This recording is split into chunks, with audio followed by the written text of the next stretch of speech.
నేను చనిపోతే అపవాద వస్తుందని సాక్షాత్తు వెంకటేశ్వర స్వామి నన్ను బ్రతికించాడు. అలిపిరి బాంబు బ్లాస్ట్ లో ఎలా బ్రతికానో నాకే తెలియదు. అది ఒక మిరాకిల్. గాయాలతో నేను ఆసుపత్రికి పోయినా దాడి చేసిన వారిని పట్టుకోండి, నాకు రక్షణ అవసరం లేదని పోలీసులకు ఆదేశాలు ఇచ్చాను. అన్ని గాయాలలో కూడా నా డ్యూటీ నేను మరవలేదు అంటే అది నా పట్టుదల అని ఏపీ సీఎం చంద్రబాబు నాయుడు అన్నారు. నన్ను హత్యా ప్రయత్నం చేయడానికి ప్రయత్నం చేశారు. నా కారు వచ్చి కొట్టింది. కారు పోయి ఒక రోడ్డు మీద ఒక ఇల్లు కొట్టి ఎట్లా బతికానో నాకే తెలియదు. సాక్షాత్తు వెంకటేశ్వర స్వామి దిగొచ్చి నువ్వు చనిపోతే నాకు అపవాదం వస్తుందనే ఉద్దేశంతో నన్ను బతికిచ్చాడేమో కానీ నాకు తెలియదు. అదొక మిరాకల్. అయితే నేను అప్పుడు కూడా హాస్పిటల్కి వస్తే తీసుకొచ్చారు, అన్కాన్షియస్ గా వచ్చా.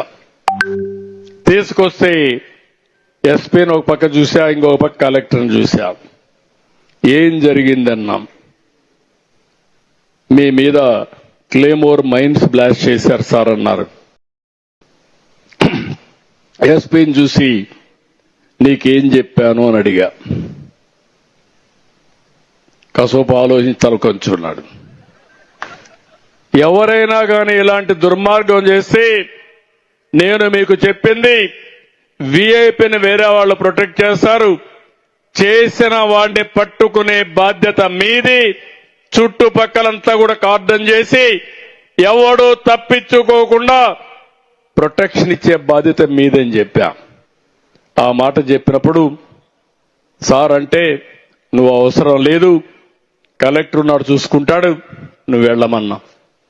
అంటే నేను ప్రాణాపాయం వచ్చినా నా డ్యూటీ నేను మరవలేదంటే అది నా పట్టుదలని మరొకసారి ఇక్కడే మీ అందరికీ విజ్ఞప్తి చేస్తున్నా.